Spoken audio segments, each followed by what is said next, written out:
Hech kim farzandlarini oilasi buzilganda xursand bo'lmaydi. Qizim, o'g'lim bir baxtli bo'lsin deydi. Nafaqat oila masalasida, umuman hayotda bir yaxshi inson bo'lsin deydi. Va ba'zan mana shu qanday qilib farzandlarimizni tarbiyalasak bo'ladi, o'g'illarimizni deydi, qizlarimizni deydi. Sizlarga eng yaxshi maslahatni aytaman, o'zingizlarni tarbiya qilinglar. Birinchi navbatda. Xafa bo'lmanglar. Ko'pchiligimiz o'zimizni tarbiya qilishlikka muhtojmiz aslida. Odatda qanday bo'ladi? Farzandlar gapirilgan gapga juda ham qattiq e'tibor bermasligi mumkin, lekin ota-onasini qilayotgan ishlarini albatta takrorlaydi, albatta. Ota-onasidan o'rnak oladi. Iloji yo'q bo'lmasam.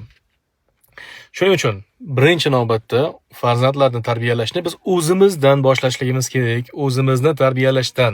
Bu masalada juda ham ko'p kitoblar bor. Juda ham ko'p. Masalan, shularning orasida Yetuk ota-ona farzand uchun kim degan kitob men tavsiya qilgan bo'lardim. Yaqinda qo'ygandek, turmush qurishdan avval degan kitobni. Ana shu muallif yozgan ekan, menga juda ham yoqdi. Turmush qurishdan avval kitobi. Uni ham tavsiya qilaman. Buni ham tavsiya qilaman. Albatta topib o'qinglar. Farzand tarbiyasi uchun ham yaxshi ekan.